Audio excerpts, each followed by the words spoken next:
के कर्णों में हमेशा नित्य लीला प्रवेश करती है श्री गौरांग महाप्रभु की।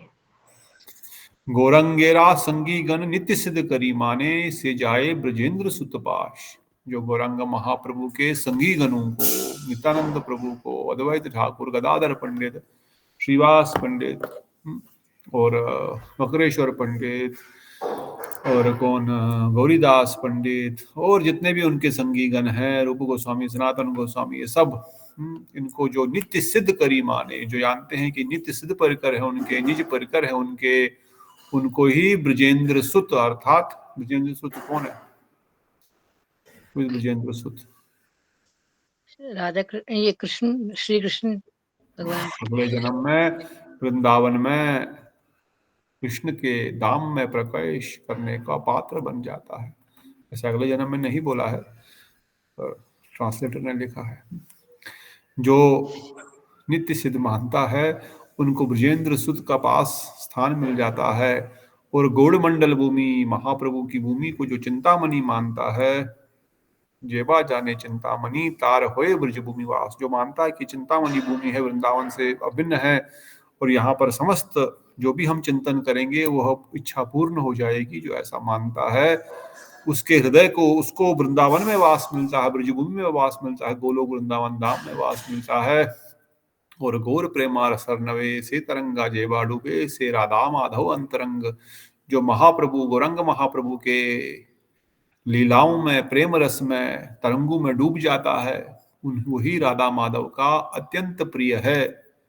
इसलिए ग्रहे वनाते था को हा गौरंगा बोले डाको, नरोत्तम मांगे सारा संग। नरोत्तम दास ठाकुर बोलते हैं, चाहे घर में रहो चाहे वन में रहो, परंतु जो गौरांग महाप्रभु का नाम लेता है, चाहे वो गृहस्थी है, चाहे वो वानप्रस्थी है, सन्यासी है, ब्रह्मचारी है, कोई भी है, जो गौरंग महाप्रभु का नाम लेता है, हा गौरंगा नित्याई गौर, नित्याई गौर, जो बोलता है मैं उसका संग की प्रार्थना कर रहा हूं, निरंतर उसके संग की प्रार्थना कर रहा हूं। किसके संग की?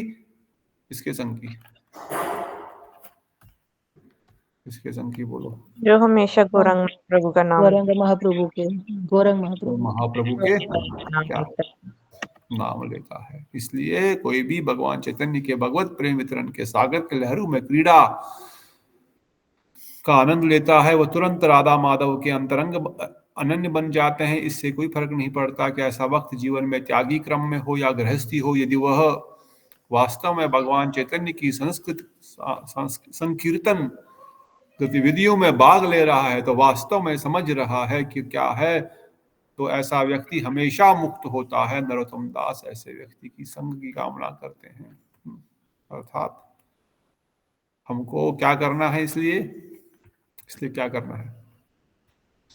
गौरंग निताई गौर, गौरंग निताई गौर बोलना, बोलते रहना है। और गौरंग महाप्रभु के समस्त पार्षदों को, महाप्रभु अभिन्न श्री कृष्ण है, नित्यानंद प्रभु अभिन्न श्री बलराम है, गदाधर पंडित अभिन्न राधा रानी है, एक ही है। नित्यानंद प्रभु बलराम एक ही है, गदाधर पंडित राधा रानी एक ही है, श्रीवास पंडित नारद मुनि, अद्वैताचार्य शंकर भगवान, महाविष्णु, रूप गोस्वामी रूप मंजरी, सनातन गोस्वामी लवंग मंजरी। इस प्रकार से समस्त मंजरियों का, समस्त सखियों का, समस्त सखाओं के, महाप्रभु के समस्त पार्षदगण कृष्ण के ही पार्षद है, ये मान करके दृढ़ विश्वास के साथ गौरंग महाप्रभु की लीलाओं का श्रवण करें, उनका नाम ले, और इससे प्रेम उदय हो जाएगा। शीघ्र ही वृंदावन धाम की प्राप्ति हो जाएगी, गोलोक वृंदावन धाम की प्राप्ति हो जाएगी और राधा माधव के अहम अंतरंग बन जाएंगे। ऐसा श्री नरोत्तम दास ठाकुर हम सबको बता रहे हैं, वो तो एक्चुअली प्रार्थना कर रहे हैं और हम सबको शिक्षा भी दे रहे हैं। इसी के साथ हम आज के भजन को यहाँ पर अर्धविराम देते हुए सभा को आगे बढ़ाएंगे। सर्वप्रथम परम आराध्य गुरुदेव नितलीला प्रविष्टम विष्णुपाद परमहंस परिवजकाचार्य वरष्टोत्तर सत श्री श्रीमद भक्तिदांत नारायण गोसाई महाराज जी के अभय चरणों में अनंत दंडवत प्रणाम करते हैं। उनके हेतु कृपा की प्रार्थना करते हैं। सचिनंदन श्रीला भक्तिदांत स्वामी प्रभुपाद आचार्य के श्री परम गुरुदेव भक्ति प्रज्ञान केशव गोसाई महाराज, जगत गुरु भक्ति सिद्धांत ठाकुर परिकरविंद, समस्त परिकरविंद समेत समस्त गुरु परंपरा को अनंत कोटि प्रणाम करते हैं, उनके हेतु कृपा की प्रार्थना करते हैं। श्री राधा गोविंद ललिता विशाखाजू समस्त सखी वृंद मंजरी वृंद जय युक्त हो। श्री कृष्ण चैतन्य प्रभु नित्यानंद श्री अद्वैत गदाधर श्रीवास गौर भक्त वृंद जय युक्त हो। श्री रूप सनातन भट्ट रघुनाथ श्री जीव गोपाल बरदास रघुनाथ जय युक्त हो। हम सब पर कृपा करें, हमें अपने चरण पद कमलों की छाया प्रदान करें। श्रीला गुरु महाराज समस्त गुरु परंपरा वैष्णवी वृंद हम पर कृपा करें। विशेष रूप से श्री विश्वनाथ ठाकुर पाद जिनका इस ग्रंथ अध्ययन कर रहे हैं, हम सब पर कृपा करके हमको भक्ति में आगे बढ़ने की क्षमता प्रदान करे और उनके ग्रंथ के सार को हम हृदय में धारण कर सके और उसका पालन कर सके और उस पर शीघ्र अतिशीघ्र चलते हुए प्रेमा भक्ति को प्राप्त कर सके, यही उनके चरणों में प्रार्थना है। एकत्रित भक्त वृंद शिवानी दीदी, रेवती दीदी, नीतू दीदी, कन्हैयालाल प्रभु जी को दंडवत प्रणाम स्वीकार करें। अवधेश प्रभु, श्याम सुंदर प्रभु, बिटा दीदी, बिमला दीदी दंडवत प्रणाम और समर्थ प्रभु, अनुराधा दीदी दंडवत प्रणाम। अनुराधा दीदी फिर से जुड़ गई है, बहुत स्वागत है आपका। आशा करते हैं आप ठीक होंगे और सब कल्याण मंगल है। इसी के साथ हम आज की सभा को आगे बढ़ाएंगे। हम लोग अध्ययन कर रहे हैं कौन से ग्रंथ का, कौन सा ग्रंथ पढ़ रहे थे? रसामृत सिंधु बिंदु। भक्ति रसामृत सिंधु का बिंदु।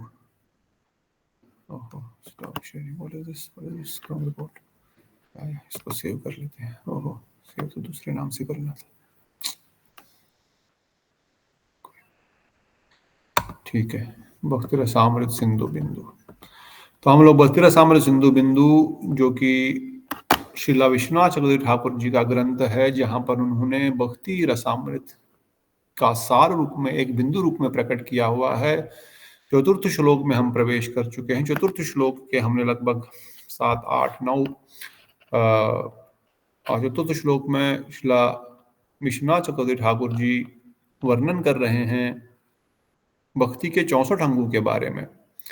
भक्ति के 64 अंग कौन कौन से हैं, जिनका पालन करने से हम शीघ्र ही अनर्थ निवृत्ति के बाद निष्ठा, रुचि, आसक्ति और भाव की स्तरों को पार करते हुए प्रेम भक्ति को प्राप्त कर लेंगे। कैसे हम भजन क्रिया के माध्यम से प्रेम भक्ति, प्रेम को प्राप्त कर पाएंगे। इसलिए बता रहे हैं कि जो साधक है, वह साधक जो है वो साधना करने के लिए इन भक्ति के 64 अंगों का पालन करेगा और फिर अपने साध्य वस्तु को वो अवश्य ही प्राप्त करेगा। वो क्या करेगा? साधन करेगा। और साधन करने के लिए उन्होंने बताया कि 64 भक्ति के अंग है। आप 64 प्रकार से भक्ति के किसी भी अंग को पालन कर सकते हैं, या 64 के 64 अंगों को पालन कर सकते हैं। 10 को, 15 को, 20 को, जितना भी आपको ठीक लगे उनका कीजिए। परंतु बताते हैं विशेष रूप से इन 64 अंगों भक्ति में से 5 अंगा भक्ति विशेष रूप से है। 5 अंग में से 3 अंगा भक्ति और भी विशेष है, और उसमें से सबसे विशेष है नाम संकीर्तन। तो ये 64 भक्ति के अंग कौन से हैं? उन्होंने प्रारंभ किया बोलना। उसमें सबसे पहले कौन सा बताया? सबसे पहला अंग कौन सा है? कौन बोल रहा? कुछ नहीं सुनाई दे रहा मुझे तो। एक मिनट, शिवानी दीदी भी है, अवधेश वो चले गए। भक्ति के 64 अंग का पहला आश्रय प्रभु जी, गुरुपद आश्रय। गुरुपद आश्रय। और बताइए बाकी भक्ति का दूसरे अंग। तुलसी सेवा। तुलसी सेवा। ठीक है। वैष्णव के अधगति में भजन करते।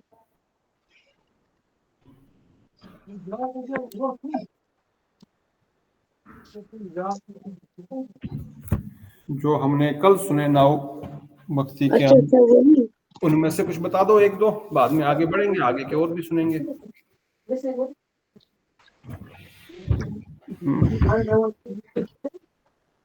कल हमने क्या क्या सुने भक्ति के अंगों के बारे में? हमने सुने पहला है गुरुपदाश्रय, जो शिवानी जी ने बताया।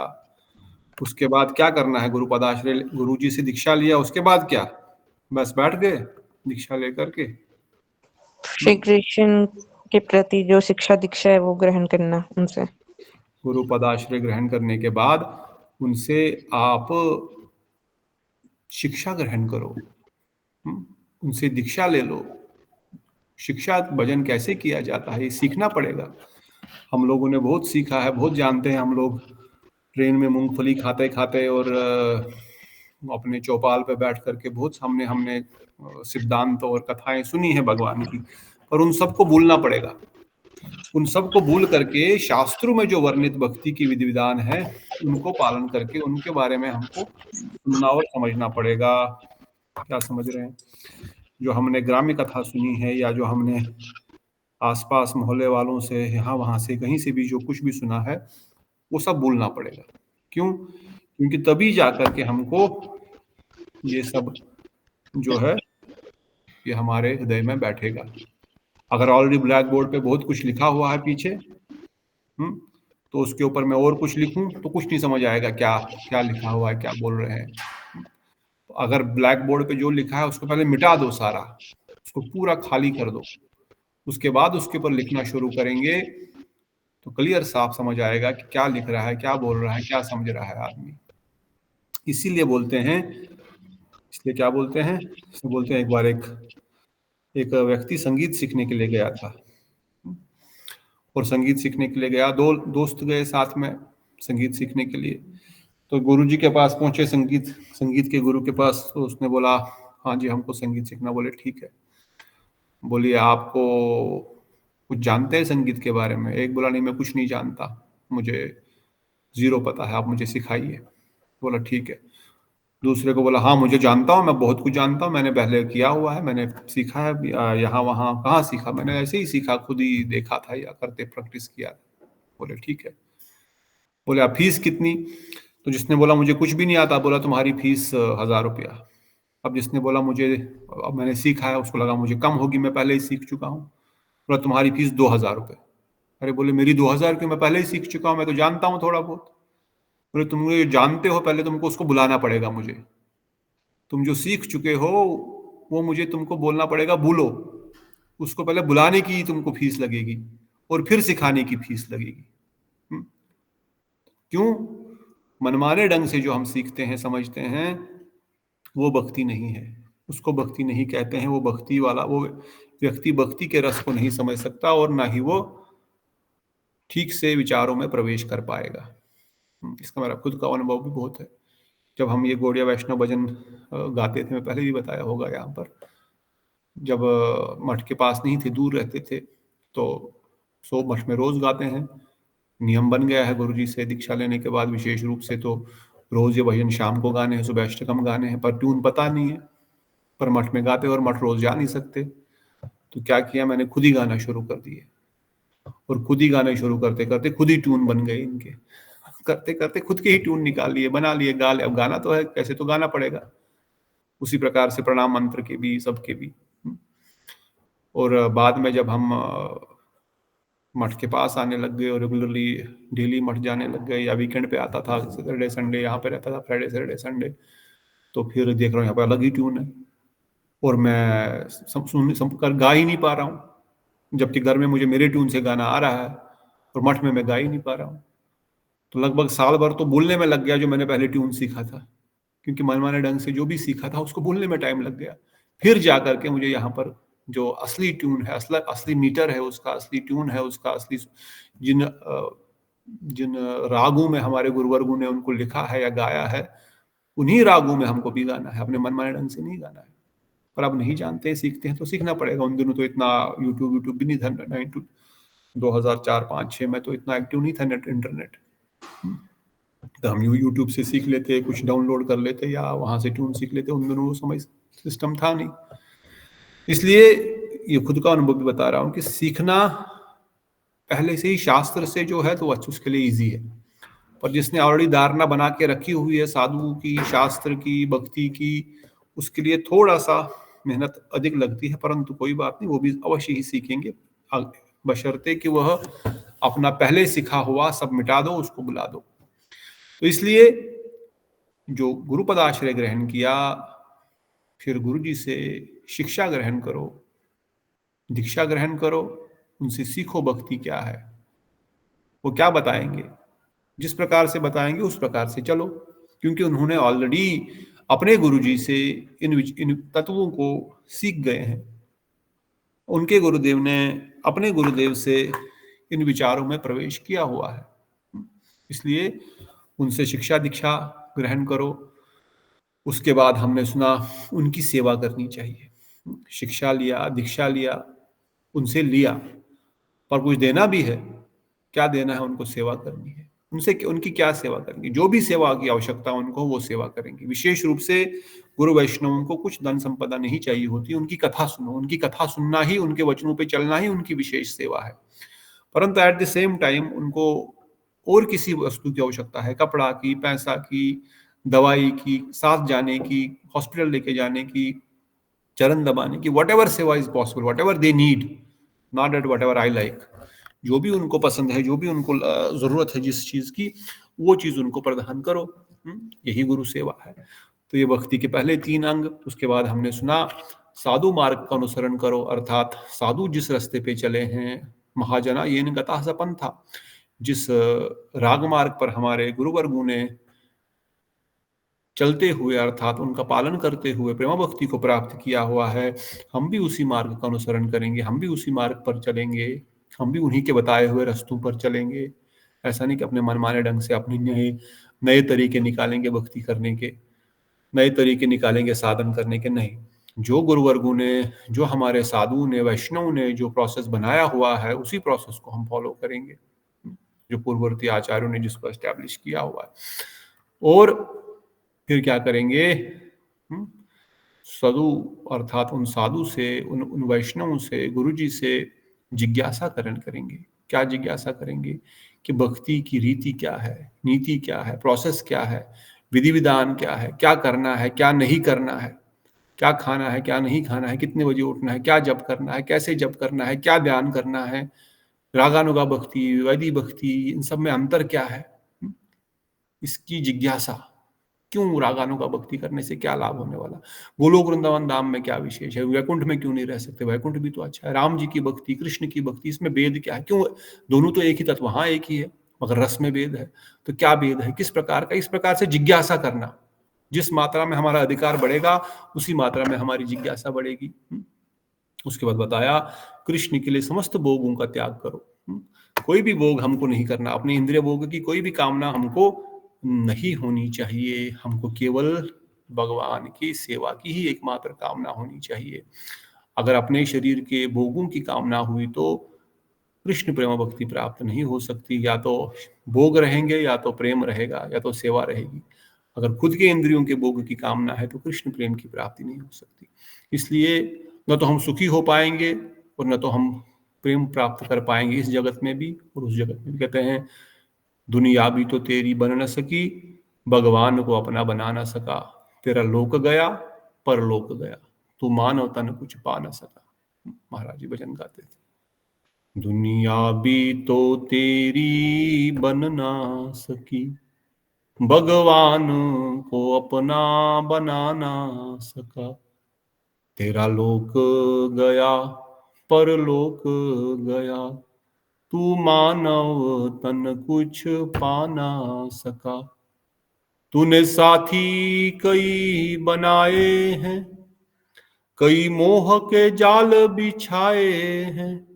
तू उलझ गया इस उलझन में, इससे तू बाहर आ ना सका। दुनिया भी तो तेरी बन ना सकी, भगवान को अपना बना ना सका। परम पूज्य नागेंद्र महाराज जी भजन बड़ा सुंदर गाते थे, और भी इसकी लाइनें हैं, परंतु सारांश यही है कि अगर हम भोग विलास और मोह में पड़े रहेंगे तो भगवान तो मिलेंगे नहीं। संसार को तो किसी का आज तक हुआ नहीं। न रावण इसमें अभी है, न कुंभकर्ण है, न हिरण्यकशिपु है, न बड़े महाराजा धीराज है, न भरत महाराज है, न अम्बरीश महाराज है, न तो संसार में दानव है, न देवता है, न मनुष्य। सब एक दिन छोड़ के चले जाएंगे। तो ये तो किसी का हुआ नहीं है। परंतु भगवान का भजन नहीं किया तो भगवान तो मिलेंगे नहीं। इसलिए क्या करना है? अपने इंद्रिय भोग के विषयों को धीरे धीरे कम करते हुए खत्म कर देना है। और फिर बताया गया अगला भक्ति का नियम, या भक्ति का अंग है तीर्थवास एवं तीर्थ महत्व का श्रवण करना। तीर्थ स्थान में जाना चाहिए, मथुरा, वृंदावन, मायापुर, जगन्नाथपुरी जाकर के वहां पर थोड़े समय रहना चाहिए। हर साल 1-2 बार जितना हो सके ये नियम बनाना है कि साल में तो मैं जाऊंगा ही जाऊंगा वृंदावन, नहीं तो मायापुर, नहीं तो पूरी। पर नहीं वो संभव है तो आसपास के किसी तीर्थ स्थान पे तो जाऊंगा या जाऊंगी। रादर हम तो जीवन में इतना घूमते फिरते हैं यहाँ वहाँ इधर उधर की चीजों के लिए, भगवान की भक्ति के लिए क्यों नहीं? भगवान की भक्ति के लिए कंजूसी क्यों? भगवान की भक्ति कंजूसी मतलब किस टाइम की कंजूसी? पैसे की कंजूसी, 1000 काम है घर में उसकी कंजूसी, ऐसा नहीं चलेगा। अगर घूमने फिरने के लिए कोई, हम लोग तब नहीं देखते पैसा कितना लग रहा है, तब नहीं देखते छुट्टी मिल रही है कि नहीं मिल रही है, तब नहीं देखते कि एग्जाम है कि नहीं है, बच्चों की पढ़ाई है कि नहीं है, टिकट मिल रहा है कि नहीं मिल रहा है। हाँ, पहले से प्लान होता है सब चीज के लिए। पर धाम निवास के लिए, धाम में हफ्ता भर जाना है, 2 दिन जाना है, 4 दिन जाना है, उसके लिए तो 10 बार हमको बहाना करना है। नहीं, तीर्थ में निवास भक्ति का एक अंग है, अवश्य ही करना चाहिए, कुछ दिन ही सही। नहीं तीर्थ में कोई जा पाए तो बहुत विषम परिस्थिति है। वट एवर में भी कंडीशन हो सकता है, कंडीशन ऐसी हो, 2 दिन मठ में निवास करो, वही तीर्थ है। यही गौर भक्त वृंद सहित वृंदावन, जहाँ राधा गोविंद विराजमान है वही वृंदावन है। मठ में आओ 2-3 दिन रहो बस। तो कुछ तो मैं नियम बनाऊं, मैं तीर्थ में निवास करूंगा साल में 2 बार 1 बार, कभी तो करूंगा, बहाने नहीं करूंगा मैं, नहीं मेरे को ये प्रॉब्लम है वो प्रॉब्लम है, नहीं। इसलिए दृढ़ता के साथ तीर्थ निवास करें। 100 भक्ति जीवन निर्वाह उपयोगी अर्थ और विषय अर्थ संग्रह। अब जितना जिसके जरूरत है, जरूरत के अनुसार वो क्या करेगा, वह जितनी अर्थ की आवश्यकता है, जितने धन की आवश्यकता है, उसको उसके लिए कार्य करेगा। अब ये मैं नहीं वर्णन कर रहा हूं क्योंकि श्रीला चक्रवर्ती ठाकुर पाद वर्णन करते हैं, आप खुद ही पढ़ लीजिए, लगेगा कि सुबल ज्यादा कमाने की इच्छा नहीं है इसलिए हमको बता रहा है, परंतु आप लोग खुद ही पढ़ लीजिए क्या बोल रहे हैं चक्रवर्ती ठाकुर जी। पढ़िए, कौन पढ़ना चाहता है? जो वक्त बाद में जुड़े उनका भी स्वागत है। जिन जिन स्थानों हरे में कृष्ण जी, दलित प्रणाम। हरे कृष्णा वांसी दीदी एंड और भी बात दीदी, बीना दीदी एंड प्रतिभा दीदी। यस, पढ़ो शिवानी दीदी। जिन जिन स्थानों में भगवान की जन्म आदि लीलाएं हुई है, उन स्थानों और गंगा जमुना आदि पुण्य सलीला नदियों के निकट वास करने से निष्ठा उत्पन्न होती है। श्री भक्ति रसामृत सिंधु में तीर्थों में निवास करने के संबंध में कहा गया है, संवत्सर वा षण्मासान् मासं मासार्धमेव वा द्वारकावासिन सर्वे नरा नाश्चर्य चतुर्भुजा। अहो क्षेत्रस्य महात्म्य समन्ता षड्योजनं षड्योजनं दिविष्टा यत्र पश्यन्ति सर्वानेव चतुर्भुजान्। ठीक है, सुनना है। पढ़ लो। अर्थात 1 वर्ष 6 महीने 1 मास या 15 दिन भी द्वारका में वास करने से नर और नारी सभी चतुर्भुज हो जाते हैं। पुरुषोत्तम धाम की अद्भुत महिमा है। 10 योजन में फैले हुए इस धाम में प्राणी मात्र को ही देवता लोग चतुर्भुज रूप में दर्शन करते हैं। गंगा, जमुना, गोदावरी इत्यादि पवित्र नदियों के तट पर निवास करने की शास्त्रों में बड़ी महिमा बतलाई गई है। मनोहर सौंदर्य युक्त तुलसी मिश्र श्री कृष्ण की चरण रेणु के साथ सर्वथा श्रेष्ठ चरण जल को दान करने वाली भगवती गंगा लोक और परलोक में सबको पवित्र कर देती है। भला मनोन्मुख ऐसा कौन सा व्यक्ति होगा जो उनकी सेवा नहीं करेगा, अर्थात सबके लिए उनकी सेवा करना कर्तव्य है। श्रीला भक्ति विनोद ठाकुर ने जैव धर्म में कहा है, श्री नवदीप 16 कोस के भीतर जहाँ कहीं भी वास क्यों ना किया जाए, उससे वृंदावन में ही वास होता है। विशेषकर मायापुर में यदि वास किया जाए, अयोध्या, मथुरा, माया, काशी, कांची, अवंतिका और द्वारका, इन 7 मोक्षादिका पुरियों में यह मायापुर अतिशय प्रधान तीर्थ है। इसका कारण है कि जहाँ पर श्रीमद महाप्रभु ने अपने नित्य धाम श्वेतद्वीप को अवतीर्ण किया है। श्रीमद महाप्रभु के 4 शताब्दी बाद ये श्वेतद्वीप पृथ्वी के समस्त तीर्थ स्थलों की अपेक्षा प्रधान तीर्थ स्थल हुआ है। इस जगह वास करने से समस्त प्रकार के अपराध दूर हो जाते हैं तथा शुद्धा भक्ति प्राप्त होती है। श्रील प्रबोधानंद सरस्वती ने इस धाम को वृंदावन धाम से अभिन्न बतलाकर भी किन्हीं विषयों में इसका महात्म्य अधिक बतलाया है। उपरोक्त तीर्थ स्थानों में वास करने में असमर्थ होने पर धाम का महात्म्य श्रवण करने से तीर्थ में वास करने की प्रबल इच्छा उदित होती है तथा कालांतर में तीर्थ में वास करने का सौभाग्य लाभ होता है।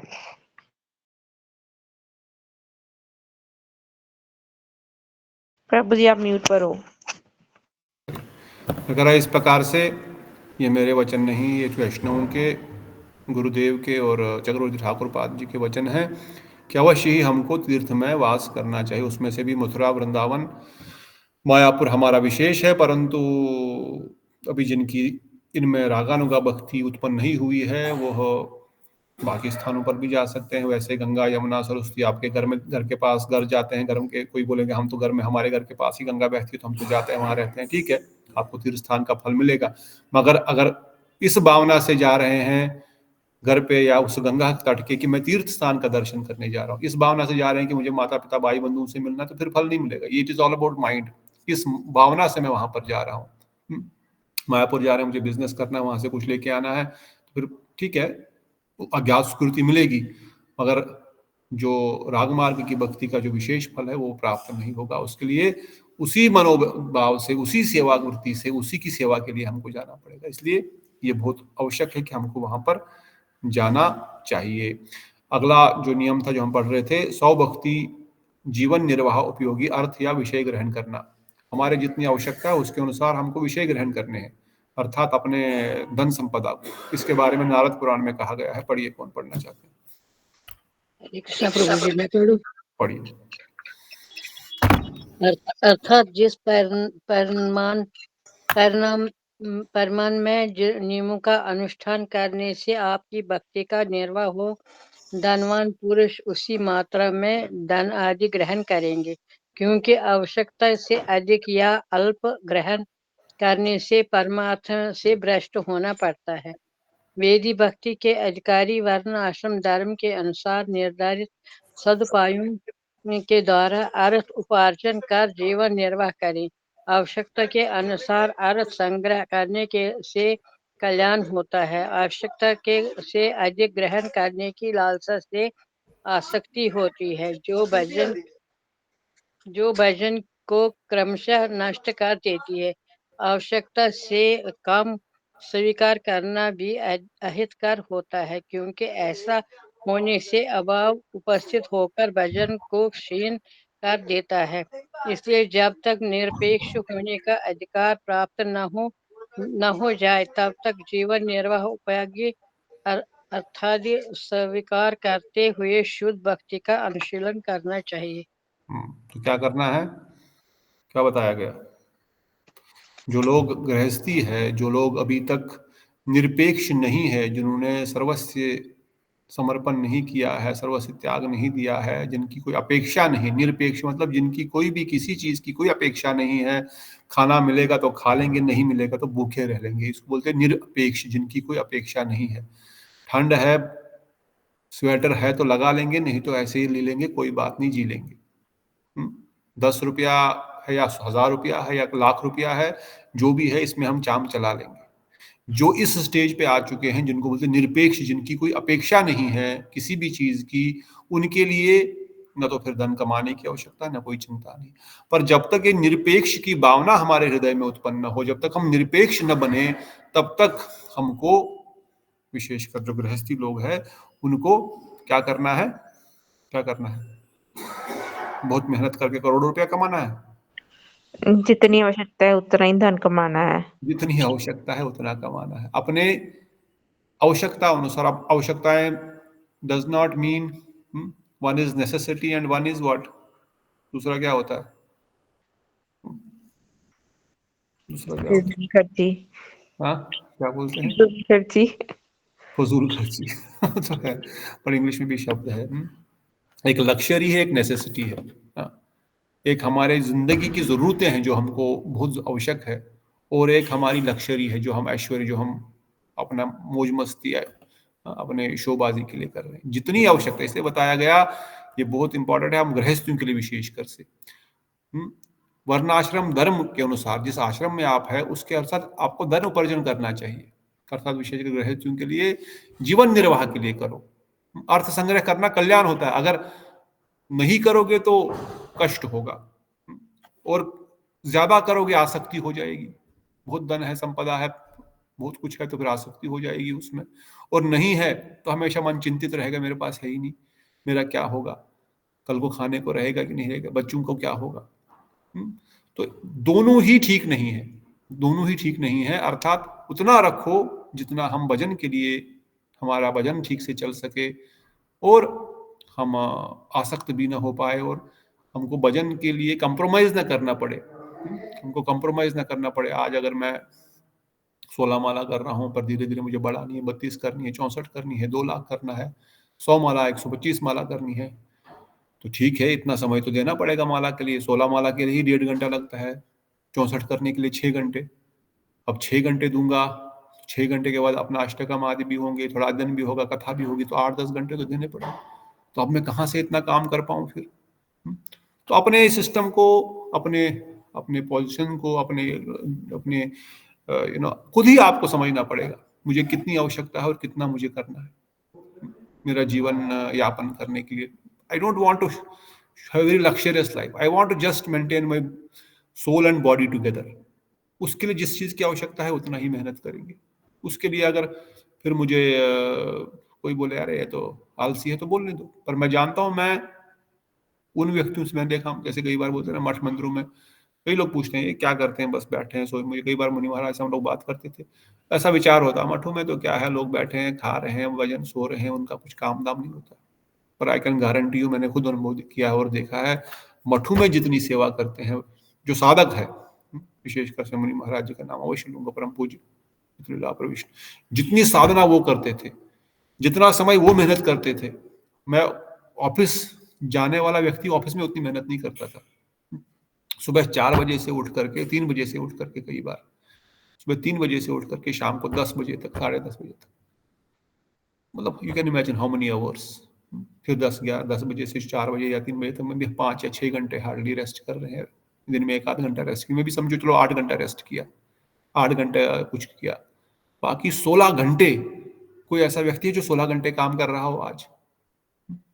कोई नहीं कर सकता। तो जितनी मेहनत, ऐसा नहीं कि भाई हम लोग बोल रहे हैं कि आप पैसा वैसा कमाना छोड़ दो और मंदिर में आके रह लो, ऐसा नहीं। घर में भी रहते हुए मेरा साधन भजन में कितना समय मैं दे पा रहा हूँ। अगर मेरा जॉब, मेरा बिजनेस, मेरे जो अपने जाल बना के रखे हुए हैं, मेरे बाधा बन रहे हैं भक्ति मार्ग में, मेरे भजन साधन के लिए, भक्ति तो भी दूर की बात है, साधन करने के लिए, तो मुझे देखना पड़ेगा मैं कैसे उनको कम कर सकूं।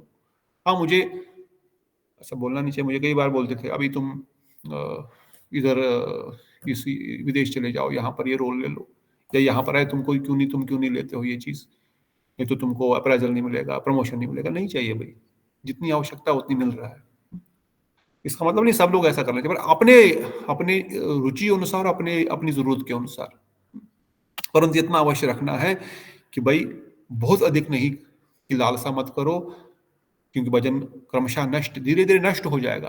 क्रमशः मतलब स्टेप बाय स्टेप, पता ही नहीं लगेगा भजन नष्ट हो रहा है। क्यों? क्योंकि समय देगा नहीं उधर आदमी, समय चला गया और संसार में अब आपका नाम हो रहा है, यश हो रहा है, और आपकी रिस्पॉन्सिबिलिटीज बढ़ी जा रही है। Obviously you have to give मोर।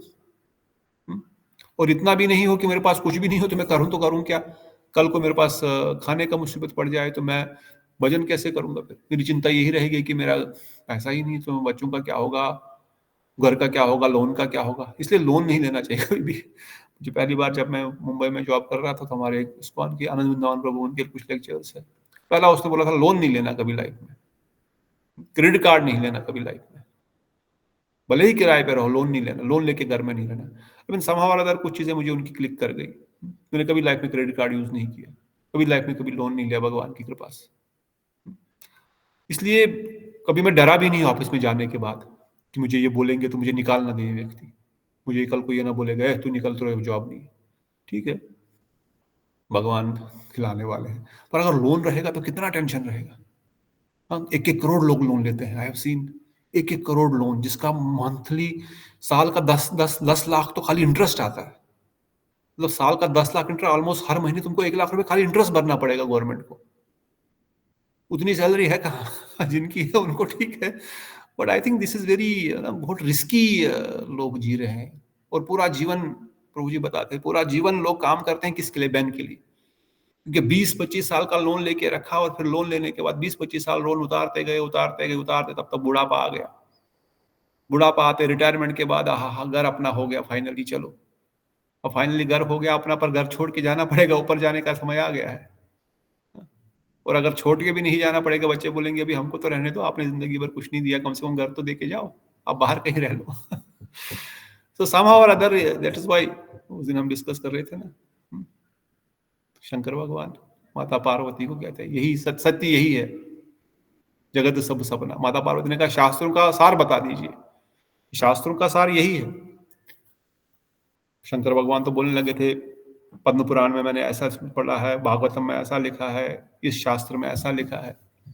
पार्वती बोली नहीं, मुझे शास्त्र में क्या लिखा है वो नहीं जानना चाहती हूँ, मैं जानना चाहती हूँ कि आप जो कुछ आपके जीवन का अनुभव है, आपने जो पढ़ा है, सीखा है, समझा है, सुना है, आपके अनुभव उसका बता दो मुझे, आप उसका सार बता दो।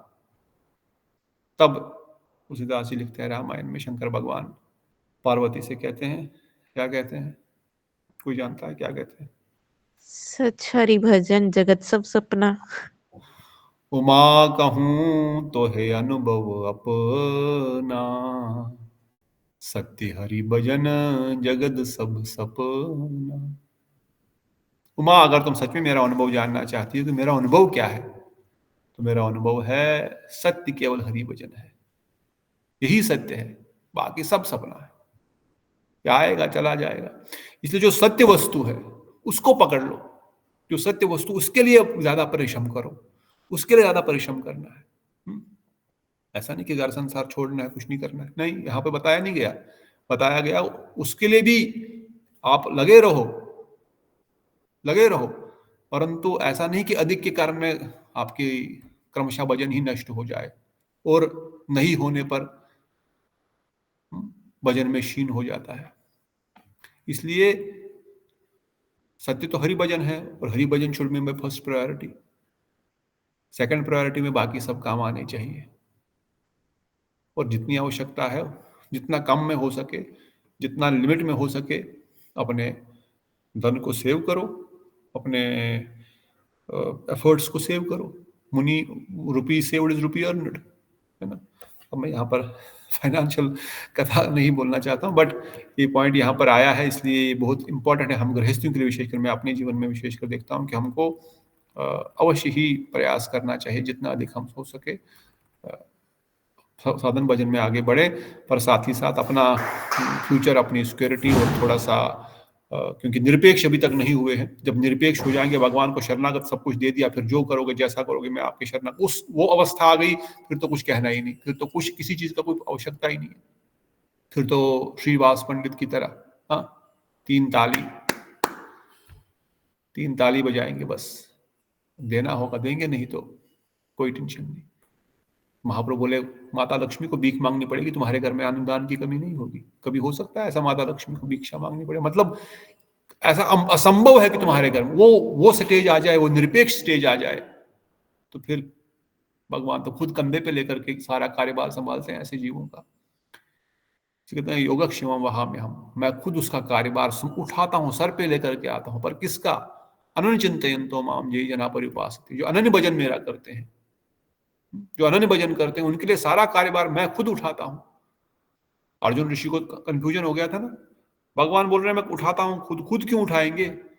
किसी के हाथ बेच सकते हैं, किसी को साधन बना सकते हैं, किसी को निमित्त बना सकते हैं, पर भगवान कहते हैं अनन्य चिंतयन्तो माम, जो मेरा अनन्य भजन करता है, और किसी का नहीं करता, देवताओं का नहीं, पीर बाबाओं का नहीं, इधर का नहीं, उधर का नहीं, खाली मेरा भजन करता, खाली मेरी शरणागत है। तेषां सतयुक्ता नाम, जो उसके पास है उसकी रक्षा करता हूं, और जो उसके पास नहीं है मैं लेकर योगक्षेमम वहाम्यहम्, मैं उठाता हूं उसका योगक्षेम। उन्होंने लाइन लगा दी ना उस लाइन के ऊपर, गीता के श्लोक के ऊपर। फिर क्या हुआ? फिर क्या हुआ था ये आप बताएंगे। कथा मैंने कई बार बताई है अर्जुन ऋषि की, वो भी साउथ इंडिया के ही थे, कर्नाटका के ही थे वैसे। फिर एक बार वो भिक्षा मांगने गए और सुबह से शाम हो गई, इतने में कान्हा जी और बलराम जी अपने पीठ पर सारा सामान लेकर आए और उनकी पत्नी ने सारा सामान कहा और उनसे पूछा कि आप कौन हो, तो उन्होंने कहा कि मैं आपके पति का ही शिष्य हूँ और उन्होंने ये सारा सामान भेजा है। और जब उन्होंने उनको मैं भी पानी या खाना ऑफर किया तो उनके जीभ में था या पीठ पर था, मैं भी जीभ में कटा हुआ था। पीठ पर तो पीठ पर पीठ पर तब बोले फिर आप आने जाइए। मैं तो बोला खाना तो, बोले मैं आ ही रहा था पर आपके पतिदेव जो है मुझे पीछे से डंडा मारे। बोले डंडा मारे? बोले हाँ, देखो माँ कितने निशान पड़ गए हैं पीठ के ऊपर, लाल लाल। हाँ, लाल लाल निशान। मेरे पति इतना निर्दयी एक छोटे से बालक को डंडू से मारा, क्यों मारा? बोले बोल रहे थे तुम जल क्यों नहीं रहे हो, तुम जा क्यों नहीं रहे हो, जल्दी क्यों नहीं आ रहे हो? बोली मैं उसको खबर लूंगी आज। चलो तुम लोग कुछ खाओ, मैं कुछ बनाती हूँ। अपने इतना सारा लेके आए। इतने पति आया, दिन भर भिक्षा करने गया था, कुछ 1 रुपया नहीं मिला, एक चावल का दाना नहीं मिला भिक्षा में उस दिन। हाथ रोते रोते आया, आज कुछ नहीं है देवी। बोले क्या कुछ नहीं है, इतना सारा भंडारा आपने भेज दिया? हाँ? बोले कौन भेजा? बोले, आपने ही भेजा। और 2 बालकों के साथ भेजा, एक काला था एक गोरा था थोड़ा, पर बहुत सुंदर थे बालक, और ऊपर से आपने उनको मारा डंडू से। बोले मैं तो, मेरा कोई शिष्य नहीं, मैं खुद भिखारी है, 2 रुपए 1 रुपया या कहीं 4 जगह जाकर के कुछ चावल दाल लेके आता हूँ और हम भजन करते हैं और कुछ खवाते हैं, और तुम बोल रहे हो कि मेरे शिष्य और मेरे दास, और ऐसे कैसे? कौन है? हाँ? ऐसा कैसे? कौन आया था, कौन आया था? सोच रहे तो गीता का वो पत्ता, जो गीता खुद ही खुल गई या खोली, या वो जहां पर उन्होंने निशान मारा था लाल लाल सियाही से, वो लाल सियाही वहां पर नहीं थी। तब उनको ध्यान आया, देखो मैंने भगवान के वचनों पर जो है डाउट किया कि भगवान खुद कैसे आएंगे। भगवान ने स्पष्ट दिखा दिया, मैं खुद आता हूं। खुद स्वयं भगवान उनके घर आकर के उनका सब कुछ देख लिया। ये शिक्षा देने के लिए, जो अनन्य भक्त है मेरा, भगवान को आने की आवश्यकता क्या है? खुद क्यों आते हैं? किसी और को भेज सकते थे, नहीं मैं खुद जाऊंगा। रिमेंबर अकबर स्टोरी, अगेन आप सब लोगों को पता है अकबर की स्टोरी, कौन बताएगा? रानी तू जानती है, और कुछ याद है? अकबर अकबर अकबर बीरबल नाव में पानी में तैरते हुए,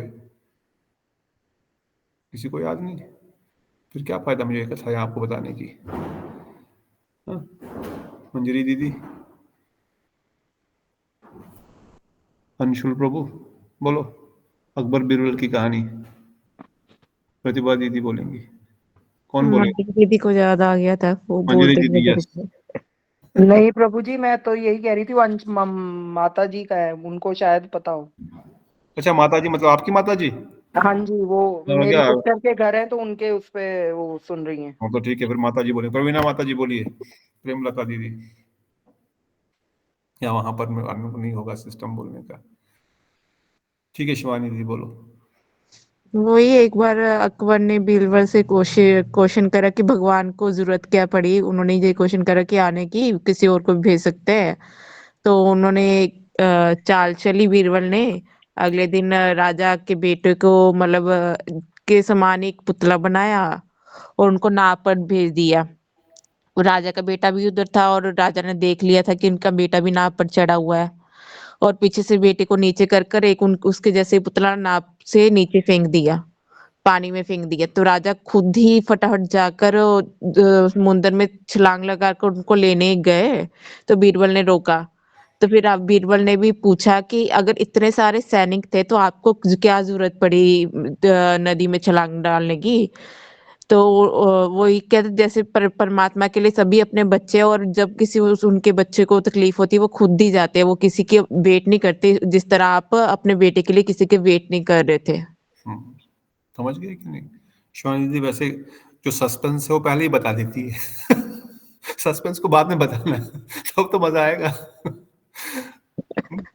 शिवानी पहले बोलती है वो कृष्ण बलराम आ गए और सामान लेकर के उसका पुतला रख दिया।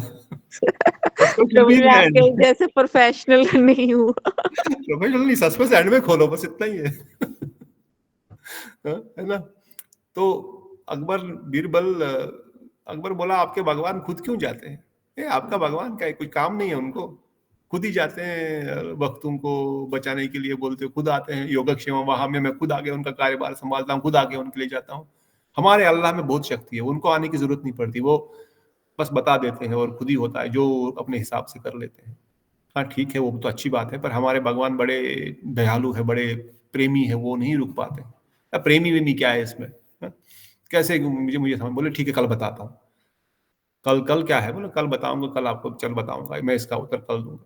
तो दोनों जा रहे हैं जल विहार के लिए बोट में जा रहे हैं, और अकबर भी, बीरबल भी, कुछ सैनिक भी, कुछ गोताखोर भी, बड़ी ऐसा नदी में जल विहार कर रहे हैं सब लोग।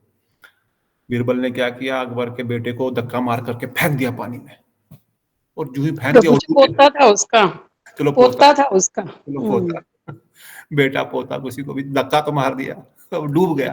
अब वो डूब रहा है तो अकबर कूद गया पानी में एकदम से, मेरा पुत्र मेरा पोता कहाँ गया, एकदम दूर के। जब देखा नीचे से तैरना आता अकबर को, बढ़िया से निकाला उसको, देखा ये तो पुतला है, पुतला समझते हैं ना, ये तो स्टेचू है। बोला बीरबल ये क्या मजाक है, एक तो तूने धक्का मारा, ऊपर से पुतला। बोले महाराज, सम्राट, जनाब आला, बादशाह। शिवानी बोल रही ना कि आप प्रोफेशनल बोलेंगे, जनाब आला बादशाह, ये क्या कर दिया आपने, आप क्यों कूदे? इतने सारे तैराक थे यहाँ पर, इतने सारे सैनिक थे यहाँ पर, वो जाते ना इसको बचाने के लिए। आपने कम से कम मुकुट उतार लेते, नौलखा हार पहने थे, सब डूब गया, सब पानी में बह गया, उसको उतार देते, आराम से कूदते, अगर कूदना भी था तो। बोलते कैसी बात करते हो, अगर कोई छूट गया, तैराक नहीं ठीक से तैर पाता, कुछ हो पाता तो मेरा पोते का क्या होता? मैं कैसे रुक पाता अपने पोते को बचाने के लिए, बेटे को बचाने के लिए, व्हाटएवर। तो बीरबल बोले यही आपके कल के प्रश्न का उत्तर है जहां पना। आपने पूछा था भगवान खुद क्यों आते हैं? भगवान खुद इसीलिए आते हैं क्योंकि उनको इतना प्रेम है। आप क्यों कूदे? आपके तो तैराक गोताखोरों का काम ही यही है, वो तो तैराक तो समुद्र में तैर सकते हैं, छोटी नदी में क्या बात है। परंतु इससे पहले वो कूदे, इससे पहले वो जंप करके मारे, आपने पहले ही जंप मार दिया और उनको खुद बचाने के लिए दौड़ पड़े। इसको बोलते हैं योगक्षेम वहाम्यहम्। इसलिए भगवान भी हमारे इतना ही प्रेम करते हैं, इतने ही व्याकुल, इतने ही हमारे प्रति उनका प्रीति है कि वो रुक नहीं सकते, वो खुद कार्यभार संभालते हैं। यही हमारे ठाकुर जी का वैशिष्ट्य है, यही हमारे गोविंद का वैशिष्ट्य है। तब अकबर समझ गया, ओ तो जो ऐसे भक्त है, जो निरपेक्ष है, जिन्होंने पूर्ण शरणागति ले रखी, उनको तो 1 रुपए कमाने, उनको ऑफिस जाने की जरूरत भी नहीं है। पर हमारी ऐसी अवस्था नहीं है, न हम निरपेक्ष है, न तो हम शरणागत है। हमारी शरणागति भोगों के प्रति है, संसार के प्रति है, भगवान के प्रति अभी नहीं है। इसलिए हमको मेहनत करनी पड़ेगी, हम लोगों के लिए अप्लाई नहीं होगा। पर हाँ, जिस दिन ये अवस्था आ गई उस दिन फिर और कुछ करने की आवश्यकता नहीं है। तो इसी प्रकार से महाप्रसाद का भी अनाउंसमेंट हो गया। 15 मिनट और है हमारे पास। और ये भक्ति के जीवन निर्वाहित उपयोगी अर्थ का विषय में ग्रहण करना। अगला है एकादशी व्रत का पालन करना। एकादशी व्रत की हमने बहुत कहानियां सुनी है, एकादशी व्रत के दिन भी सुनते हैं। एकादशी व्रत सबने पालन करना है, इसमें हम आगे नहीं जाएंगे। आगे जाएंगे मतलब आप जानते हैं, महाभारत पुराण में और हर जगह पर एकादशी की महिमा का गुणगान है, वर्णन है। इसलिए एकादशी व्रत पालन सबने करना है। और ये भक्ति का अगला अंग अश्वत्थ अथवा पीपल, तुलसी, दात्री, आंवला, गो, ब्राह्मण, वैष्णव का सम्मान करना चाहिए। ये भी 64 भक्ति के अंगों का एक नियम है। तुलसी को प्रणाम करो, पानी दो, जल दो, दिया लगाओ, परिक्रमा करो, तुलसी का स्पर्श, तुलसी को प्रणाम, तुलसी का परिक्रमा, ये सब कल्याणकारी है। तुलसी कृष्ण प्रियसी है, सबसे प्रिय कृष्ण को तुलसी है। साक्षात लिविंग वैष्णव इस जगत में है। अवश्य ही तुलसी देवी महालक्ष्मी को प्रदान करने वाली है। अवश्य तुलसी का प्रणाम आदि अवश्य करना चाहिए, रोज करना चाहिए। बाकी पीपल, आंवला, गो, ब्राह्मण, वैष्णव, इनका हमेशा निरंतर सम्मान करना चाहिए, प्रणाम करना चाहिए, पूजा भी करनी चाहिए। परंतु विशेषकर तुलसी माता महारानी को हमको करना चाहिए। और विशेषकर से गाय, भगवान की नमो ब्राह्मण देवाय गो ब्राह्मण हिताय च जगत हिताय कृष्णाय गोविंदाय नमो नमः। गो और ब्राह्मण दोनों ही भगवान के प्रिय है। गौ माता की सेवा करनी चाहिए, पर गो सेवा इज नॉट प्योर भक्ति। गुरुदेव ने स्पष्ट रूप से वर्णन किया हुआ है कि गौ सेवा शुद्ध भक्ति मत समझना। शुद्ध भक्ति ही है। गौ सेवा से कल्याण अवश्य होता है, परंतु गौ सेवा जितना आप कर सको अवश्य करें, परंतु इसको शुद्ध भक्ति न समझ करके गौ सेवा में ही अपना जीवन लगा दें, ऐसा नहीं होगा। ब्राह्मण स्वयं भगवान से अभिन्न है, भगवान के प्रिय है, इसलिए ब्राह्मणों को भगवान अपना शरीर समान मानते हैं। ब्राह्मणों का सम्मान और उनका पूजन अवश्य ही करना चाहिए। श्रीमद् भागवतम में, चरितामृत में सब जगह वर्णन किया गया है। और वैष्णव से बढ़कर दूसरा कोई ब्राह्मण नहीं है। वैष्णव जो होते हैं वो ब्राह्मणों से भी हायर क्लास के होते हैं, इसमें कोई भी संदेह नहीं करना। ये नहीं समझना कि ये विदेशी है, ये देशी है, ये शूद्र है, ये शूद्र वैष्णव है, ये क्षत्रिय वैष्णव है, ये विदेशी वैष्णव है, ये मुस्लिम वैष्णव है। नहीं, हमारे राधे कुंज में बाकी मठों में भी उज्बेकिस्तान से भक्त आते हैं, मुसलमान, पूर्वाश्रम उनका मुसलमान, परंतु अब आज 10 साल, 20, 30 साल, 40 साल से गुरुदेव का शरणागति ग्रहण करके पूरा वैष्णव नियम का पालन करते हैं, पूरे वैष्णव तरह से रहते हैं। अब वैसे भक्तों को हम सोचेंगे ये तो मुसलमान वैष्णव हो गया, इसके हाथ का नहीं खाएंगे, ये तो अपराध हो जाएगा। या वो कल को अगर संन्यास लेकर के गुरु बन जाएंगे तो इससे हम दीक्षा ग्रहण नहीं करेंगे, इनके चरणों को नहीं छुएंगे। नहीं, अवश्य उनका स्पर्श ही कल्याणकारी है, क्योंकि वो वैष्णव बन गए हैं। अब वो मुसलमान नहीं रहे, अब वो हिंदू नहीं रहे, अब वो ब्राह्मण नहीं रहा, शूद्र नहीं रहा, अब वो वैष्णव बन गया है। और वैष्णव जो है समस्त आश्रमों से, समस्त वर्णों से ऊपर है। भक्तों की चरण धूलि, भक्तों का चरणामृत, भक्ति विवाणी, उचिष्ट प्रसाद, ये 3 महाप्रसाद महाशक्तिशाली है। इनका सेवन करने से सहज ही साधु के हृदय में भक्ति का आविर्भाव होता है। चरितामृत।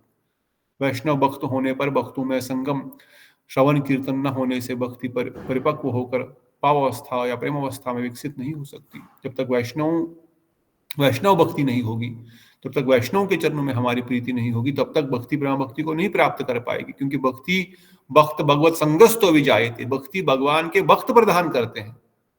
भगवान के भक्त ही भक्ति दे सकते हैं, दूसरा कोई नहीं दे सकता। इसलिए उन भक्तों के चरणों में अवश्य ही हमको शरणागति सेवा, उनका चरणामृत, उनका महाप्रसाद, उनको सेवा करनी चाहिए। और ब्राह्मणों में सर्वश्रेष्ठ वैष्णव है, वैष्णव ही सच्चा ब्राह्मण है। इसका वैशिष्ट ये विचार हमको समझना है। अगला भक्ति का अंग है कृष्ण विमुख का, अर्थात असाधु का त्याग करना चाहिए। जो कृष्ण भक्त नहीं है उसका संग हमको नहीं करना चाहिए। ऐसा कात्यायनी संहिता में कहा गया है। अग्नि ज्वाला से युक्त पिंजरे में रहना अधिक अच्छा है, परंतु कृष्ण चिंता विमुख लोगों का संग नहीं करना चाहिए। आपको, मुझको अगर कभी किसी को भी अगर जलती हुई आग में घुसना पड़े तो कहते वो ठीक है। जहां पर आग लगकर हमको जेल में रख दिया गया और चारों ओर आग लगा दी गई, दैट इज बेटर, क्योंकि शरीर खत्म हो जाएगा, कोई नहीं, दूसरा शरीर मिल जाएगा। परंतु अगर हमने असाधु का संग किया तो हमारी आत्मा दूषित हो जाएगी, हम जन्म जन्मांतर के लिए गिर जाएंगे भक्ति पथ से, और फिर पता नहीं कितने जन्म भटकना पड़ेगा। इसलिए कहा गया है कभी भी असाधु का हमको संग नहीं करना चाहिए। विष्णु रहस्य में भी कहा गया है सर्प, व्याघ्र, मकर आदि हिंसक जीवों का आलिंगन कर लेना अच्छा है, किंतु विभिन्न देवी देवताओं के सेवकों को, जो देवताओं के सेवा रूप में बर्छियां युक्त है, उन अविश्वासियों का संग नहीं करना चाहिए। किनका संग नहीं करना चाहिए बोल रहे? जो देवी देवताओं के पूजक है, जो भिन्न भिन्न प्रकार के देवी देवताओं का पूजन करते हैं, ऐसे लोगों का संग नहीं करना चाहिए। भले ही आप सांप का संग कर लो, शेर का संग कर लो, मगरमच्छ का संग कर लो। अरे मगरमच्छ का संग करेगा तो छोड़ेगा तो खा जाएगा, कोई बात नहीं, खाने दो। खाएगा तो अगला जन्म मिलेगा, कहीं और जन्म होगा, भजन करोगे। व्याघ्र, शेर का संग कैसे करेंगे? शेर को गले लगाएंगे, शेर के पास बैठेंगे तो वो भी खाई जाएगा, सांप तो काट ही लेगा। तो ऐसे हिंसक जीवों का भी संग करना ठीक है, ज्यादा से ज्यादा मर ही जाओगे। परंतु जो देवी देवताओं के पूजक है, देवी देवताओं के पूजन करते हैं, ऐसे लोगों का संग मत करो। अब क्या बताएंगे? बोलेंगे हम तो खुद ही देवी देवताओं की पूजा कर रहे हैं, हमने तो सबको बिठा के रखा है और सबसे ऊपर बिठा के रखा है। नहीं, ये ठीक नहीं है। हाँ, आपने उनको भगवान के सेवक के रूप में कहीं पे थे आपके घर में, कोई चिंता नहीं, ऐसे नहीं करो, उनको बाहर फेंक दो, पर भगवान के सेवक के रूप में, परंतु ठाकुर जी विराजमान है, सर्वे सर्वेश्वरा। बाकी सब उनके सेवक के रूप में हम पहले करते थे, कभी किसी कारण से जो भी है, उनका फोटो है तो ठीक है, जब तक है तब तक है, जब खराब हो जाएगा तो विसर्जन होगा, उसके बाद दोबारा लाने की जरूरत नहीं। प्रणाम हम अवश्य करेंगे, हमारे लिए तो एक चींटी को भी प्रणाम करने का अधिकार ये विधान है। ऐसा नहीं कि भाई देव देवताओं के प्रति हम लोग क्या बोलेंगे, द्वेष करें, अपमान करें, नहीं, अवश्य उनका सम्मान करेंगे। वो हमारे से बहुत ऊंचे हैं, भगवान ने उनको हमसे ऊपर का स्थान दिया है, सेवा दी है। हमको तो संसार में मनुष्य दिया, उनको तो देवता का शरीर दिया है, परंतु वो भगवान नहीं है। उनको भगवान के स्तर पर नहीं बिठाएंगे, उनको भगवान समझ करके उनकी पूजा नहीं करेंगे, उनको भगवान के भक्त समझ करके, दास समझ करके अवश्य उनको प्रणाम करेंगे, परंतु ऐसा नहीं उनकी पूजा करेंगे, उनको भगवान मानेंगे। और जिनकी ऐसी वृत्ति है वही, उन्हीं लोगों का संग करने से भक्ति का नाश होगा। इसलिए कृष्ण विमुख का संग नहीं करना चाहिए। कृष्ण विमुख में दो लोग आ गए, जो भक्ति नहीं करते हैं, जो असंगी, जो भोगी व्यक्ति है, और दूसरे वो लोग आ गए जो कि देवी देवताओं के को भगवान मान करके उनका पूजन करते हैं। अगला भक्ति का अंग है बहुशिष्य करना त्याग। बहुत सारे शिष्य नहीं बनाने चाहिए। अगर आपके बहुत सारे शिष्य हैं तो कुछ शिष्यों को मुझे दे दो, क्योंकि बहुत सारे शिष्य आपने नहीं बनाने चाहिए और किसी ने नहीं बनाने चाहिए, क्योंकि बहुत सारे हजारों शिष्य बना दिए तो उनका ध्यान कैसे रखोगे। हाँ, उत्तम महाभागवत के लिए लागू नहीं होता है, परंतु वो भी वो क्योंकि त्रिकाल दृष्टा है, परंतु इसका अर्थ ये भी है कि अपने इच्छा के लिए, अपने धन संपदा के लिए, नाम यश के लिए शिष्य बनाने के लिए नहीं बनाना चाहिए। अनेक शिष्यों को बनाना, अनेक मतों को ग्रहण करना, अध्ययन करना, व्याख्याओं का उपयोग बड़े बड़े कार्यों में आरंभ नहीं करना चाहिए। शास्त्रों की व्याख्या से अर्थ उपार्जन नहीं करना चाहिए। गीता भागवत पढ़ा करके, कथा करके पैसा कमाना नहीं चाहिए। अधिक शिष्य बनाने का यही अर्थ है। खाली शिष्य ही नहीं, बहुत सारे अलग अलग ग्रंथ पढ़ लिए, इनका भी मत। कई बार बोलते हैं आपने ये क्यों नहीं पढ़ा है, आपने वो मायावादियों का क्यों नहीं पढ़ा, आपने इनका क्यों नहीं पढ़ा, आपने रामकृष्ण, हमें क्या करना पढ़ करके सब। हाँ, जान गए हाई लेवल पे उनका क्या फिलॉसफी है, और उनके शास्त्र में हमको घुस के क्या करना है। अधिक अधिक मतों को नहीं समझना है, अधिक अधिक व्याख्याएं नहीं पढ़नी है अलग अलग फिलोसफर्स के द्वारा। आचार्यों की पढ़ सकते हैं जो हमारे गौड़ीय वैष्णव आचार्य, परंतु अलग अलग फिलोसफर्स है, उसने अपनी फिलॉसफी झाड़ दी, इसने अपनी फिलॉसफी बता दी, ये सब हमको, इसी को बोलते हैं बहुशिष्यवाद। ये सब नहीं करना है। संप्रदाय के वर्ग के लिए, संप्रदाय की वृद्धि के लिए अधिक लोगों को शिष्य नहीं बनाना चाहिए, और अश्रद्धालु लोगों को शिष्य बनाने से अपराध होगा। आपने भजन में बाधा होता है और अंत में नरक में जाना पड़ता है, क्योंकि शिष्य का 1/16 of his Karma Guru must take, irrespective of वो गुरु जी को अर्पण कर रहे कहीं करे। और अगर उन्होंने अश्रद्धालु व्यक्ति को, अयोग्य व्यक्ति को शिष्य बना लिया और उनका अधिकार इतना नहीं है अभी तक कि वो पूर्ण रूप से उनको, उनके कर्मों को ले सके, तो फिर उनको कष्ट भोगना पड़ता है। इवन यहाँ पर तो बताया गया, अगर कोई अश्रद्धालु व्यक्ति को शिष्य बनाता, अभी श्रद्धा ही नहीं है, दीक्षा देनी है, बस मुझे अपना अकाउंट बढ़ाना है, ऐसे व्यक्ति को नरक में जाना पड़ता है। इसलिए संप्रदाय की वृद्धि के लिए, मेरा संप्रदाय बढ़ जाएगा, हमारा प्रचार होगा, हमारा मठ मंदिर बढ़ेगा, हमारे लोग बढ़ेंगे, इसलिए नहीं बनाना चाहिए शिष्य। उसका कल्याण करना है, गुरु वैष्णव की सेवा में उसको लगवाना है, इसलिए शिष्य बनाया जाता है। अगला नियम बताया गया, बहुशास्त्र व्याख्या विवाद त्याग। 12वां आडंबर पूरेन उदयम एवं महोत्सव त्याग। जो बहुत बड़े आडंबर करते, अनेक ग्रंथों को थोड़ा थोड़ा पढ़ने से किसी भी विषय में पूर्ण ज्ञान नहीं होता। अधिक वाद विवाद से चित्तवृत्ति विकसित होती है, हो जाती है, और भजन में मन नहीं लगता। अलग अलग प्रकार के भागवत भी पढ़ लिया, मत्स्य पुराण भी पढ़ लिया, विवृत पुराण भी पढ़ लिया, रामायण भी पढ़ लिया, यहाँ राम जी की भक्ति, वहाँ नारायण की, यहाँ कृष्ण की, यहाँ पर द्वारकाधीश की। Even in the same line, even in the same रस, इसमें रस में भी रसाभास हो जाएगा। व्यवहारता में कृपणता नहीं करनी चाहिए, हमारा कंजूसी नहीं करनी चाहिए। कंजूसी करने से हमारा जो कर्म विफल हो जाएगा। भोजन तथा वस्त्रों को प्राप्त न होने पर दुख के समय भक्तों का विचलित हुआ बिना भजन साधन करना चाहिए। समर्थ रहने पर भगवत सेवा, वैष्णव सेवा आदि में कृपणता नहीं करनी चाहिए। अगर कुछ नहीं है किसी कारण से कभी, तो विचलित नहीं होना है कि मेरे पास नहीं है, मेरे पास नहीं है, उनके पास है, इनके पास है, वो भी तो भक्ति करते हैं, मैं भी भक्ति करता हूँ, मेरे पास क्यों नहीं है, उनके पास तो इतना सारा क्यों है। फिर ऐसा करने से जो है कृपणता का दोष लग जाएगा। तो फिर क्या करें? बोले विचलित मत हो, भगवान ठाकुर जी कर रहे हैं, करेंगे, आगे होने वाला है, हमारे कर्मों में मिलने हो तो मिलेगा। और जब है तो फिर बस 10 रुपया 50 रुपया कौन खर्चा करेगा, कौन दान देगा, महोत्सव आ रहा है, अरे छोड़ो हम बचा लेंगे। अभी तो प्रभु जी ने बताया रुपी सेव्ड इज रुपी अर्नड। नहीं, गुरु वैष्णव की सेवा के लिए 2 गुरु वैष्णव और लाखों दोगे तो करोड़ों मिलेगा। सेवा में लगाओ, कोई अच्छा फल आया लेके आओ बाहर से, अपने ठाकुर जी को अर्पण करो, मठ में लेके आओ। सबसे पहले आज मैंने प्रभु जी बहुत एक अच्छी वस्तु देखी मिठाई की दुकान पे, मुझे अच्छी लगी, मैं आपके लिए भी लाया। हे गोविंद, आपके लिए, मेरे लिए नहीं, भगवान के लिए, ठाकुर के लिए, वैष्णव के लिए। कृपणता नहीं कि मैं अपने परिवार को खिलाऊंगा, मैंने तो खा लिया, मेरे परिवार को खिला दिया, बस हो गया मेरा काम।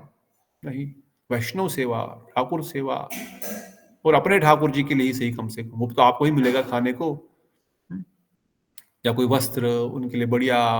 अभी कई सारे ऐसे वक्त है, कई बार मुझे कोई प्रभु जी बोलता था कि भाई खुद के लिए तो करोड़ों है, लाखों है, और ठाकुर जी के लिए इवन महोत्सव के दिन भी ड्रेस चेंज नहीं करते हैं प्रभु जी।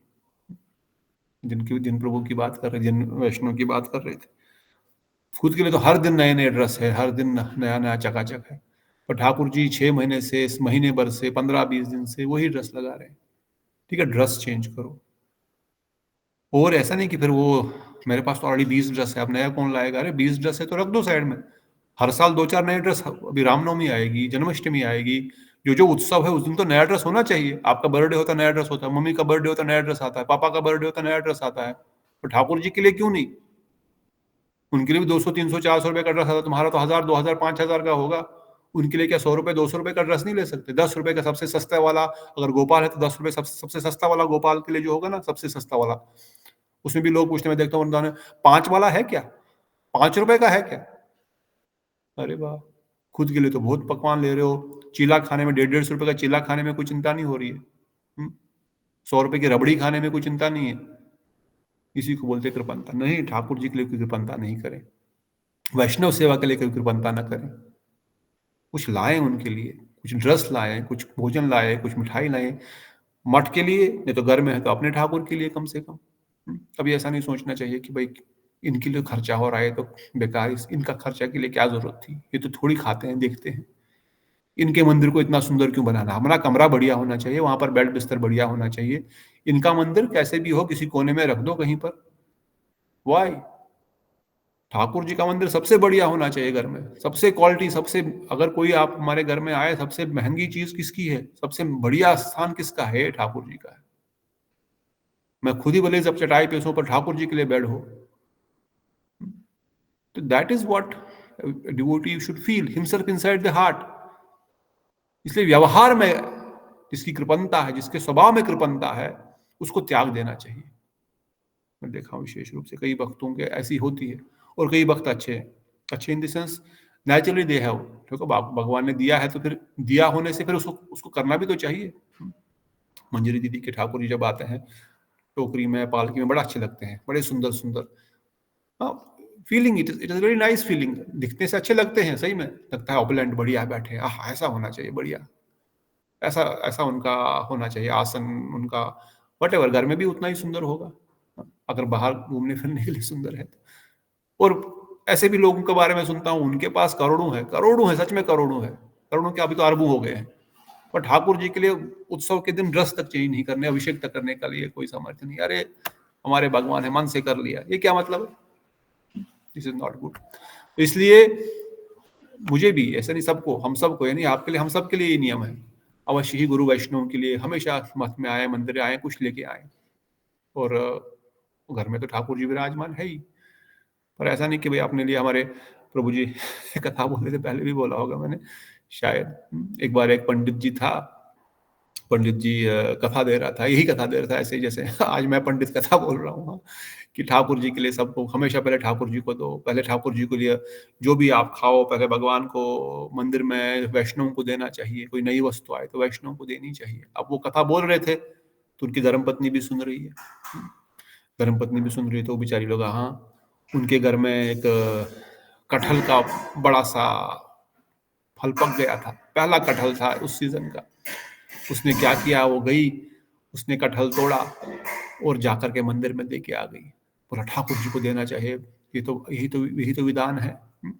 और जो ही पंडित जी घर पे आए बोले हे भगवान, कल ना वो कटहल पक गया है, वो तोड़ के हम कल कल कल उसको तोड़ के खाएंगे। बोले अरे आपने कहा ना आज पहले भगवान को देना चाहिए, पहले भगवान की सेवा करनी चाहिए, मैं तो ठाकुर जी के मंदिर में दे के आ गई। बोले अरे पागल, तुमको थोड़ी बोला था भगवान, तुम्हारे लिए थोड़ी बोला था मैंने वो। धन्यवाद प्रभु जी, मुझे दिया था क्या कटहल आज। दिया था? हाँ दिया था, मैं खाया, बहुत सुंदर, आप खा लो। अभी तो नहीं खाऊंगा मैं, तेरे को बच जाएगा इसलिए। ले जाऊंगा, बहुत धन्यवाद। कटहल अच्छा होता है। कटहल प्रभु जी ने, देखो कटहल का नाम ले तो प्रभु जी मेरे सामने कटहल खा रख दिए। आज दोपहर में अतुल प्रभु भी कटहल दे दिए और यहाँ पर भी ठाकुर जी ने कटहल ही दिया। और सच बोलूं प्रभु जी, कल मैं सोचता था एक छोटा सा कटहल काट करके मैं इसका कुछ भगवान के लिए बना दूंगा प्रसाद, और आज कटहल ही बना मठ में। तो चलो कथा में बैक टू द स्टोरी। बोले अरे पागल, तुमको थोड़ी बोला था वो, मैंने बाकी लोगों को बोला था। बोले आपने बोला ना वैष्णव खाएंगे। बोले हाँ वैष्णव ही खाएंगे, एक मैं वैष्णव और एक तू वैष्णव और दूसरा हमारा गोपाल, हमारा बच्चा, हम 3 वैष्णव खा लेते और किसी को देने की क्या आवश्यकता थी। तो महाराज जी बता रहे थे this is the mentality of सेवा। मैं वैष्णव हूँ, मेरी बीबी वैष्णव है, मेरे बच्चे वैष्णव है, लाया बढ़िया से पकाया खिलाया, हमने खा लिया, बस हो गया। दिस इज आल्सो कृपणता। No, give something to others, बाकी वैष्णव ठाकुर के लिए। हाँ, कुछ सेवा है, मंथली कुछ सेवा देनी है कहीं पर भी, या विशेषकर से है नहीं, कम है तो कम ही सही। कम वाले को शर्माना नहीं चाहिए, मेरे पास 100 रुपए मेरे पास कम है, 100 रुपए क्या दूं? नहीं, क्यों, मेरे पास इतना ही प्रभुपाद भक्तिसिद्धांत प्रभुपाद जी ने 10 पैसे के लिए आधा किलोमीटर दूर से वापस आए। एक बुढ़ी के पास सिर्फ 10 पैसा था, वो कलेक्शन कीर्तन करते करते जा रहे थे। कुछ लोगों ने सोचा, उनके कुछ फॉलोअर्स बोले 10 पैसा क्या लेंगे, चलो आगे चलते रहो। प्रभुपाद जी ने देखा वो लोग नहीं दिए, बोले आपने उनसे वो 10 पैसा वो दे रही थी, वो लिया क्या? बोले नहीं लिया, हम तो सोचे 10 पैसा क्या लेंगे। प्रभुपाद जी आधा किलोमीटर वापस आए, उनके घर गए, उनसे 10 पैसा लिए और वापस आगे गए। बोले उसके कमाने के अनुसार, उसकी कमाई के अनुसार 10 पैसा बहुत है। करोड़पति अगर 1 लाख देता है तो उसके लिए क्या है वो, परंतु जिसके पास कुछ नहीं है, उसके पास टोटल 20 ही पैसा है या 10 ही पैसा, उसने वही पूरा दे दिया। मतलब उसने करोड़ का करोड़ दे दिया, समझो, उसने जितना था सब दे दिया। मतलब करोड़पति ने करोड़ों दे दिया, पूरा अपना घर खाली कर दिया। That is why it is very important, विशेषकर गृहस्थियों के लिए। इसलिए इस पे थोड़ा सा हम आगे इतना थोड़ा सा बाहर डाल रहे हैं, क्योंकि वी बिकम रियली कृपन। मैं खुद के लिए भी देखता हूँ, ये मैं कई बार पहले भी बोला होगा, जब मेरी सैलरी कम थी तब मैं 50% डोनेशन देता था, 50%, एग्जैक्टली 50% देता था। फिर जैसे बढ़ती गई वो परसेंटेज कम होता गया। आज 10% देने में भी आदमी सोचता है कि 10% ये तो होता है, इतना होता है, उतना होता है। दिस इज कृपणता, नहीं, कृपणता नहीं करनी। इसलिए जिसका जैसे सामर्थ्य है, जिसका जैसी कैपेसिटी है, अवश्य ही गुरु वैष्णव की सेवा में करना चाहिए। अवश्य भगवान उससे हमको और अधिक आगे वृद्धि कराएंगे। अगला नियम बताया गया, शोक क्रोध आदि नहीं करना चाहिए। शोक का और क्रोध का त्याग करना चाहिए। अन्य देवताओं की निंदा एवं अवज्ञा का त्याग, दूसरे देवताओं की निंदा भी नहीं करनी चाहिए, पहले हम डिस्कस कर चुके हैं। कृष्ण समस्त देवताओं के मूल देवता है, किंतु ब्रह्मा शिव आदि देवताओं की निंदा नहीं करनी चाहिए। किसी को भी देवता के कृष्ण के स्वतंत्र समझना नहीं चाहिए, पूजन नहीं करना चाहिए। समस्त देवताओं का कृष्ण की सेवक समझकर उनका सम्मान देते हुए एकमात्र कृष्ण का निरंतर स्मरण करना चाहिए। पहले डिस्कस कर चुके हैं कि उनको अपमान नहीं करेंगे, उनको हम गलत नहीं समझेंगे, पर हम उनको भगवान भी नहीं समझेंगे। उनको भगवान का सेवक समझ करके उनको प्रणाम, उनको रेस्पेक्ट अवश्य देंगे। और अगर आपने है तो इवन जब हम भोग अर्पण करते हैं, वैष्णवे नमः, वैष्णवी नमः, ब्रजवासी भी नमः, ब्रजवासिन भी नमः, उनको भी आप भी वैष्णव हो, आप भी ले लो, आप क्योंकि भगवान के सेवक है। इसलिए ये भी एक भक्ति का डोंट है। प्राणी मात्र को उद्वेग नहीं देना चाहिए, किसी भी जीव को उद्वेग नहीं देना चाहिए, कष्ट नहीं देना चाहिए। जिस किसी का उद्वेग नहीं होता और स्वयं किसी को उद्वेग नहीं होता, जो हर्ष अमहर्ष वायु उद्वेग से मुक्त है, वही भक्त मुझे प्रिय है, भगवान कहते हैं। जो दूसरे को दुख नहीं देता है और खुद भी दुखी नहीं होता है किसी भी कारण से, वो मुझे प्रिय है। अर्थात विशेष रूप से इसमें बताया गया कि दूसरे को दुख नहीं देना चाहिए, कोई भी जीव हो, वो दूसरा मनुष्य हो, दूसरा पशु हो, पक्षी हो, रिश्तेदार हो, अपने वचन से हम बोलेंगे हम तो कहाँ किसी को कष्ट देते हैं, हम तो अपने घर में होते हैं, पर आपके वचनों से किसी को कष्ट हुआ, आपने कोई ऐसी बात बोल दी जिससे किसी का हृदय को चोट लग गई, क्या फायदा, भजन नष्ट हो जाएगा। 15 दिन का भजन एक लड़ाई झगड़े में नष्ट हो जाता है, ऐसा मैंने सुना था किसी वैष्णव से, आई डोंट नो शास्त्र में कहाँ लिखा है, बट ऐसा बताया गया था। 15 दिन आपने जो 15 दिन भजन किया, अगर क्रोध कर लिया तो खत्म। क्यों? क्योंकि क्रोध करके आपने किसी को कष्ट दिया, और उसको कष्ट देने से जीव का उद्वेग हो गया, जीव अपराध हो गया एक प्रकार से, और जीव अपराध हो गया तो फिर भक्ति नष्ट। इसलिए किसी भी जीव को न मन से, न वचन से, न कर्म से, तीनों प्रकार से नहीं हम उद्वेग देंगे। किसी के बारे में बोल दिया ये सब, सारे कोई बात कर रहा है, कोई बता रहा है, हाँ ऐसी बात, ऐसे शब्द बोलने लग गए, ऐसी बातें बोलने लग गए, ऐसा बात करने लगे कि सामने वाले को दुख हो रहा, हम जानते हैं दुख हो रहा है, और हम बोल ही रहे हैं इसलिए ताकि उसको फील हो। बोलते ना, मैंने उसको बोला, मैंने बताया उसको, अरे उसको पता लगना चाहिए कि हम भी समझते हैं, हमको भी पता है आप क्या चालाकी करते हो हमारे साथ, पर आपको क्या करना वो चालाकी करते, हम तो भक्त है ना, हमको भक्ति को व्यवहार दिखाना है, हमको भक्तों जैसा व्यवहार करना है, वो तो भक्त नहीं है, उनका व्यवहार वैसा ही होगा, संसारी लोग हैं। तो इस प्रकार से हम यहाँ पे रुकेंगे। सेवा अपराध और नाम अपराध का त्याग करना चाहिए। 64 प्रकार के सेवा अपराधों को बताया गया है, और 10 प्रकार के नाम अपराध हमने पहले ही सुन लिए। 64 प्रकार के सेवा अपराध भी आप लोगों ने पिछली बार सुन चुके हैं, उनको हम अभी कल सुनेंगे आगे, कि बाकी भक्ति के जो नियम है, जो 64 भक्ति के अंग है, उनमें से हमने अभी तक आई एम श्योर 20 तो कवर कर ही लिए होंगे, कल और 20 करके या 30 करके हम लोग इस श्लोक को फिर विराम देंगे। सेवा अपराध, हाँ लगभग हमने 16 ही किए, बहुत स्लो है आज, हमने ज़्यादा स्टोरीज पे ध्यान दिया। ठीक है, लगभग 20 हमने कर लिए हैं, तो कल हम आगे बढ़ेंगे। किसी का कोई प्रश्न है तो पूछ सकते हैं, ऑल्दो प्रश्न की अवधि मैंने ऑलरेडी खा चुका हूँ। Any questions for the day? Okay, कोई प्रश्न नहीं, मतलब सब कुछ सब समझ गए। और ये मुनि महाराज जी का चश्मा आज मेरे काम आया, उनका बहुत बहुत धन्यवाद, हमेशा उनकी कृपा रही, और आज उनका चश्मा भी हम पर कृपा कर रहा है। इन्हीं वचनों के साथ हम इस भक्ति रसामर सिंधु को आज को विराम देंगे।